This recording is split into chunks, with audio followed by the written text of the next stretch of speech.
Like Eric said, Keith Bisset from the Network Dynamics and Simulation Science Laboratory at Virginia Tech. Myself, along with 3 of our graduate students, 2 of which, Ashton and Jae-Sung, are here, have been working on this for the past year or so. Basically, what we're doing is simulating the contagion diffusion over large social networks. So, what is the problem that we're trying to solve? We're trying to simulate contagion propagation across large interaction networks. And by large, we mean graphs that have somewhere around 300 million nodes and roughly 1.5 billion edges or so. So some examples of what we mean by contagion are infectious diseases. We've mainly been doing influenza. We've also done smallpox and pertussis, or whooping cough. We can study the spread of norms and fads through society. For example, smoking and obesity. If a lot of your friends smoke, then you're more likely to smoke. If your friends are quitting, then you're more likely to try and quit yourself. Digital viruses, like computer viruses and Bluetooth worms.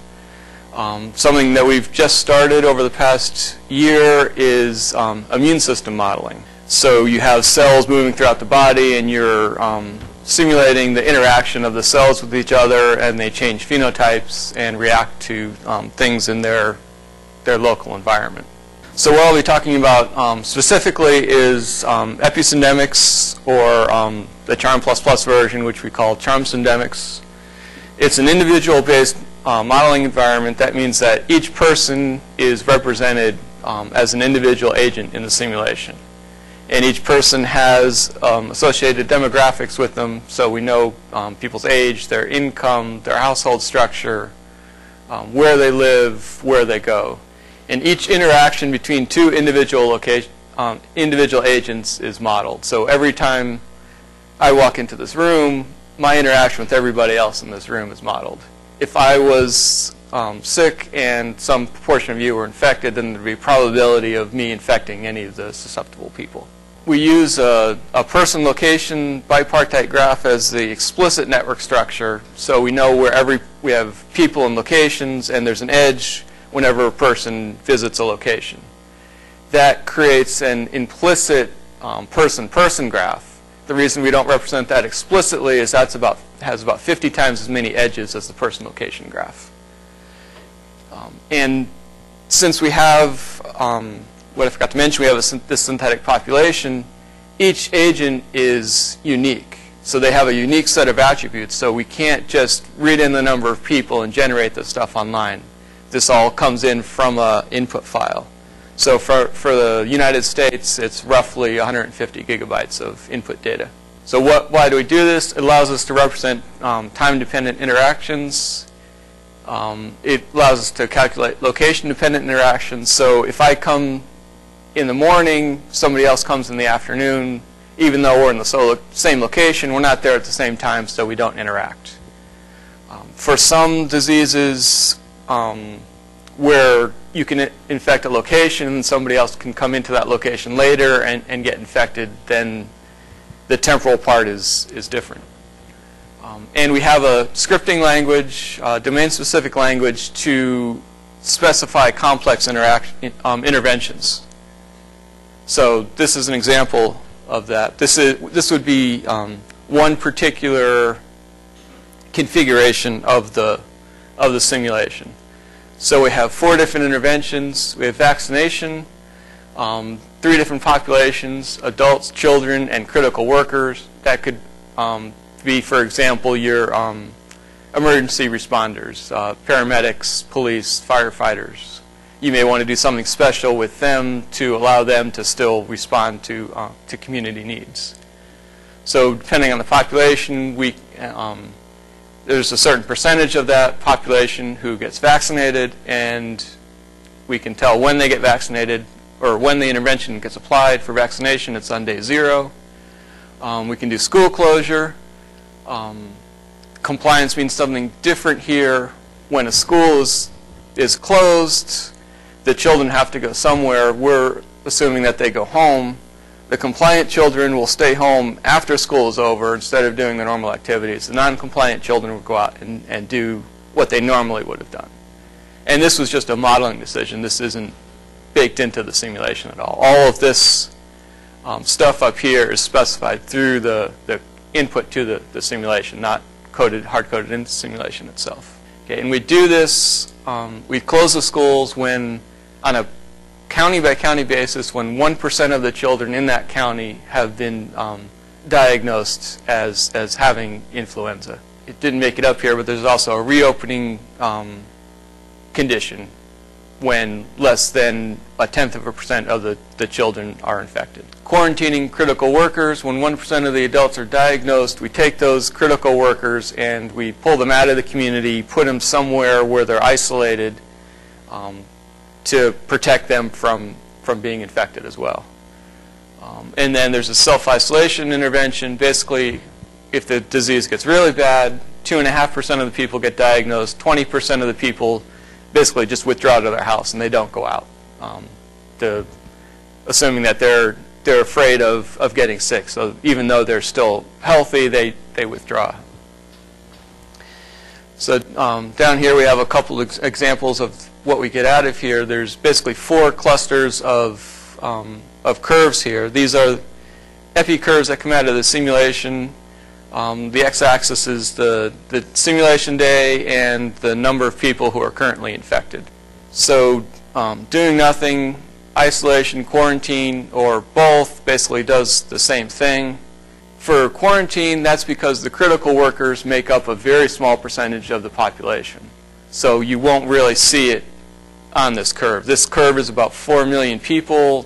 There's roughly 14,000 critical workers in our simulation. However, the percentage of those critical workers that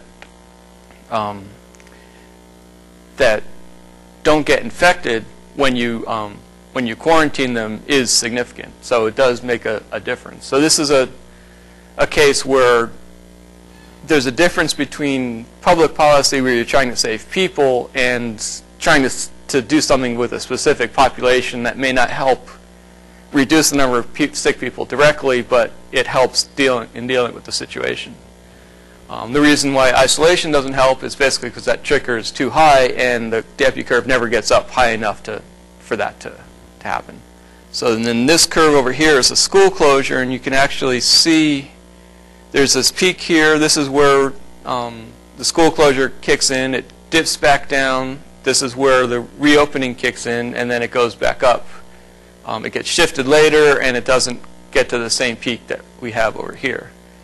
And that's important because that gives you time to develop a vaccine and distribute it to people. So some of these interventions aren't necessarily about controlling the total amount of people who get sick. They're about shifting the curve over so you have time to react. And then over on this side, what you're seeing here is the period when schools are closed in a county-by-county situation, and they're colored by state. So you can see how geographically things are different as the disease spreads through it. So this is just an example of what you can learn out of this. So why we need petascale level computing. A single national run takes on the order of 1,000 CPU hours or compute hours to run. That's not very useful for us. A single run doesn't tell us anything. For one thing, this is a stochastic simulation. We need multiple replicates in order to actually figure out what's going on. So typically we run between 10 and 25 replicates, so that takes us up to 10 to the 5 hours. One single experiment doesn't tell us much, or one single cell in the experimental design, because we're not looking at point predictions. We're not trying to say this is how many people will fall sick if you do this. What we want to do is say, if you have this range of interventions, which ones should you do, when should you do it? If you have a limited amount of something like Tamiflu, who should you give it to? Things like that. So we want to run a range of experiments with different simulation configurations so we can compare between them. So that gives us about 10 to the 7th. Additionally, we want this completed in roughly 12 hours. This comes from actual experience. During the H1N1 pandemic, the early days of that in 2009, basically we didn't know how bad it was going to be. We didn't know what was going to happen. HHS came to several modeling groups to ask if they could provide input. We were the only ones who could provide input inside their decision cycle. Basically what that means is they would give us numbers in the afternoon saying, this is how many people we know are sick. By the next morning, they would want results that they could use to brief the government officials to let them know what was going on. And we were able to turn this around in that amount of time. So roughly 10 to the 7th is what we could do on blue waters in 12 hours. Why not just use multiple terascale machines, which is actually an important question. One is the analysis. If you're going to do this analysis, you want to be able to do it. You want to have all the data there. You don't want to be trying to move data around when you're time limited. More importantly, we're in the middle of implementing some things which actually, if you do it on the same machine, will reduce the total amount of computation that you have to do. A simple example is these multiple replicates. So a typical attack rate is somewhere between 30 and 50%, meaning that over the course of the simulation, 30 to 50% of the people actually get sick.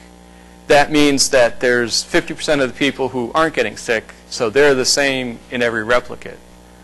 Well, there's a group of them that are the same. There's particularly vulnerable people who are more likely than average to get infected. So so you don't have to compute every person for every simulation. If you're running on the same machine, you can take advantage of that.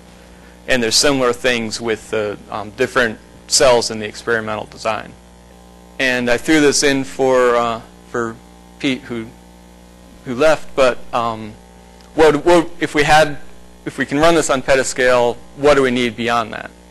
One is the global population. Maybe not every person on Earth, although that would be interesting, but a lot of, especially influenza, comes from Asia. So it would be nice to simulate that so that we can simulate who's coming into how the disease gets introduced to the United States. For H1N1, a lot of the infection originally started in Mexico and then came over, so it'd be interesting to be able to simulate them as well.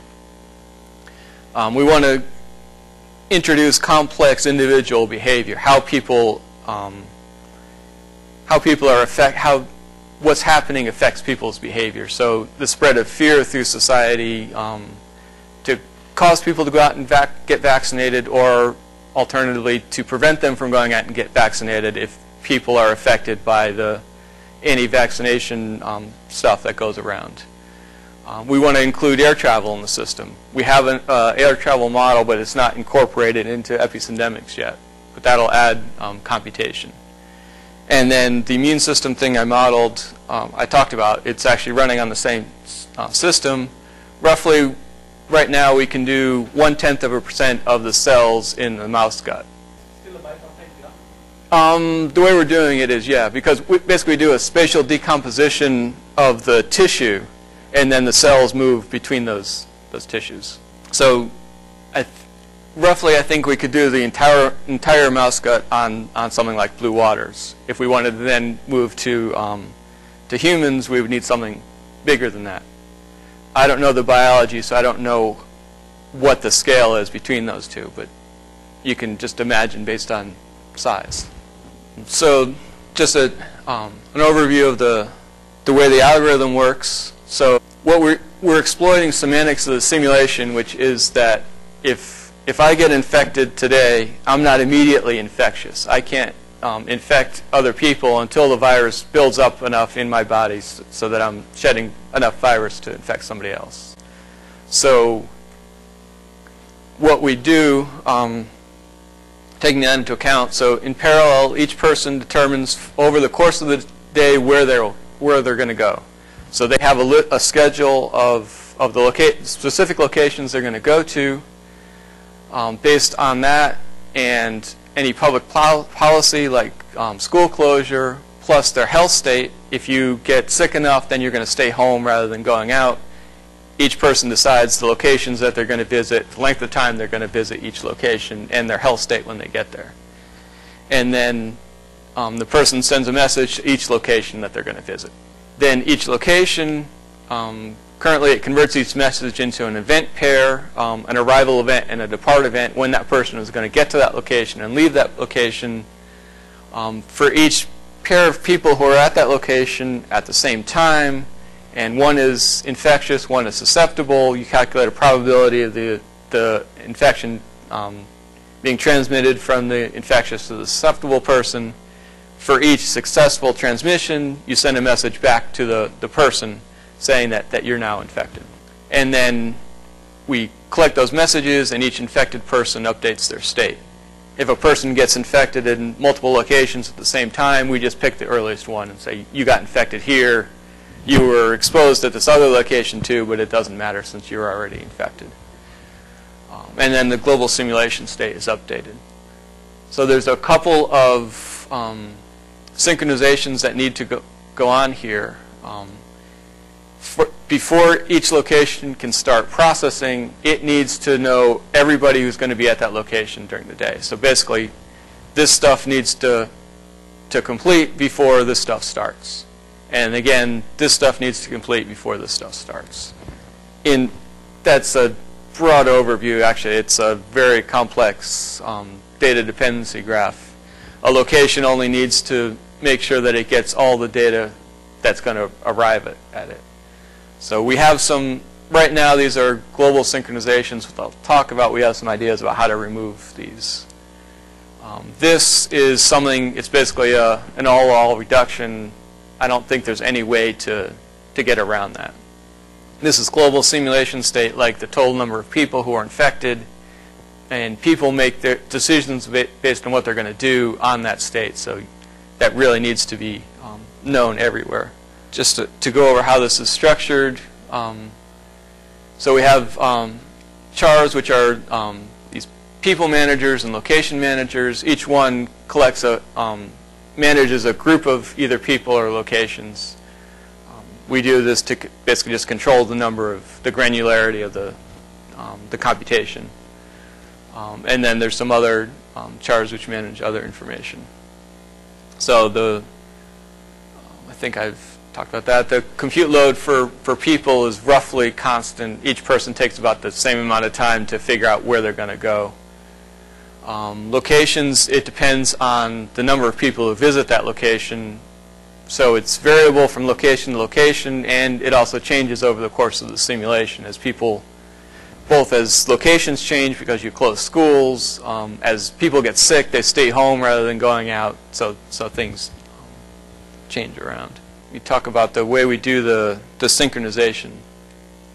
So it's basically either quiescence detection or completion detection followed by a contribute. So you do the first in order to make sure that all the messages have been sent, and then you do the second to make sure that that they've all been received and the messages have been processed and the information added to the appropriate data structures on the receiving end before that goes on.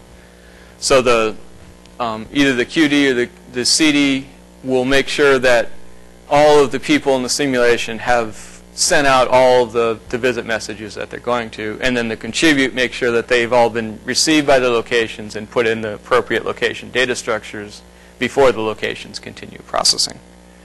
And then there's an analogous thing when the locations compute the interactions and send the notification messages back to the people. So there's some of the things we've been working on. Data partitioning, it's really a two-level process, assigning either people or locations to chars and then assigning the chars to the processors.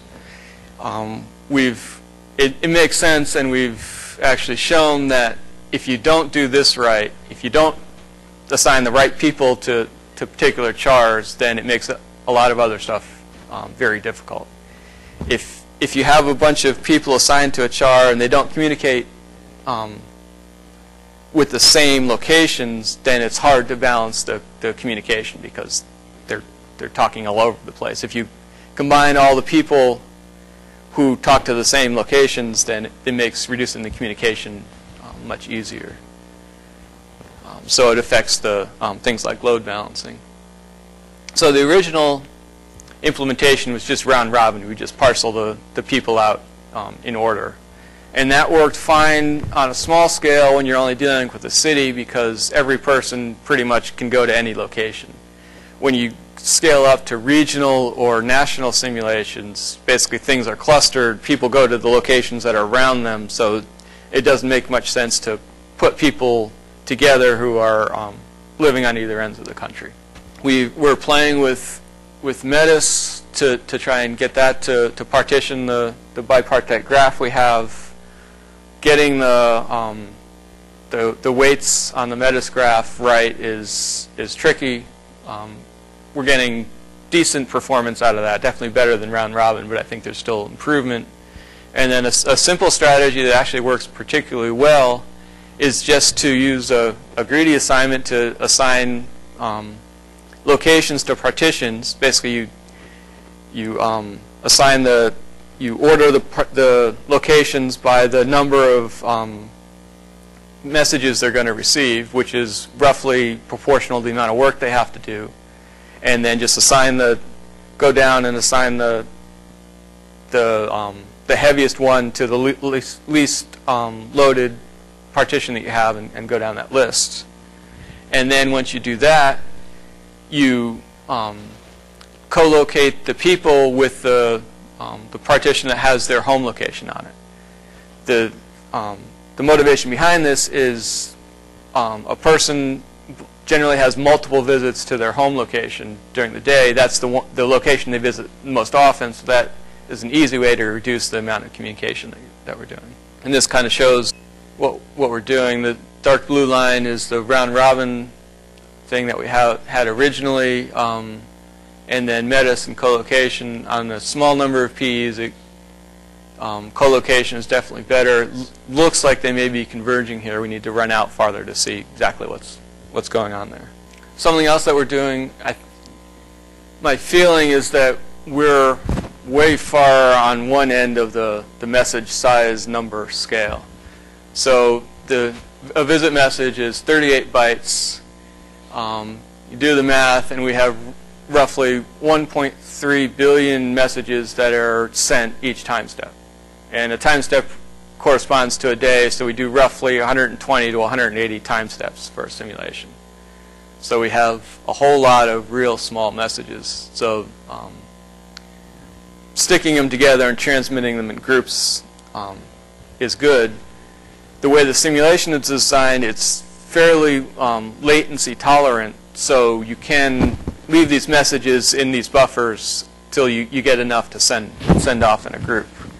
And that's because when we're going through the people are generating these visit messages. We don't need to do anything with them until all the people have been processed and we start processing the locations. So initially we just put in a simple manual buffering thing where we have each processor or each char has a buffer for every other char, and you just put the messages that are destined to that char in that buffer. When it gets full, you send it, and you flush it at the end. We haven't spent a whole lot of time making that any more intelligent because we're planning on using Charm's built-in strategies for handling this. The problem with this is when you get a large number of chars, it takes a whole lot of memory. And this is just to show that even doing a little bit of this helps. This is not doing any buffering, and this is with 10 and 100 messages before they get sent. So it definitely helps. And then this is there's two versions of the mesh streamer. This is the older one. Basically, we're getting equivalent performance. We haven't gotten around to evaluating the new one yet. This is the important part down here. This is the amount of memory that they consume. And you can see that this is memory per node. So it goes up with the simple manual buffering we had, and it's really tiny with the mesh streaming. So we get equivalent performance for a whole lot less memory. So this obviously the manual buffering isn't going to scale to large systems. Dynamic load balancing seems to help. This is just the number of chars in the system, and each of these pair of lines, the solid line is without load balancing, and the dashed line is with load balancing. Breeze through these to get the interesting ones. This is a comparison between quiescence detection and completion detection. The blue spot here starts a new iteration, so this is the end of the previous iteration. This is the locations computing the infections passing between people. This top one is QD, the bottom one is CD. Basically, we start the synchronization, we do the work where people are updating their state, and then we do the contribute to start the next iteration. And you can see up here there's a lot of variability. This is kind of smeared out, and down here there's a lot less idle time. And it's hard to see on here, but this actually moves this whole thing over a bit, so this does save time. This is with the round-robin distribution, so that's why the load is unbalanced here. Once we get the initial data distribution in there, and if we ran it with load balancing, this gets a lot tighter.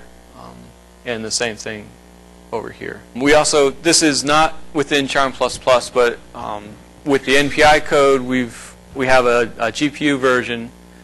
So basically, the red is the kernel that gets offloaded to the GPU. We get a 6 to 10 time performance increase when we do that. Overall, there's some overhead that goes up, but basically you get a 3 times. This is actually old data. The newest data is roughly a 5 times speed up on simulation performance. So one of the things that we want to do next is to actually use the GPU stuff within Charm++ to add this into the Charm Syndemics code version. That just shows the scalability. Code optimization, we did a bunch of things, branch reduction, data locality, data structure changes, and we got basically a 30% increase in speed by doing that. I just wanted to thank everybody at NDSSL. This is actually at least the staff who were there that day. It's hard to get everybody together. And all the people at PPL who helped get this running, and all the funding agencies who've given us money for this stuff. Thank you. You spoke about running multiple replicas or multiple cells for a experiment.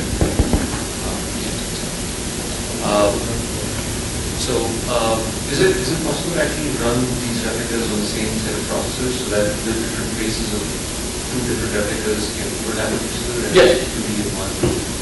Yeah, and that's one of the additional reasons for changing from QD to CD, because we can do exactly that. So yeah, we're hoping to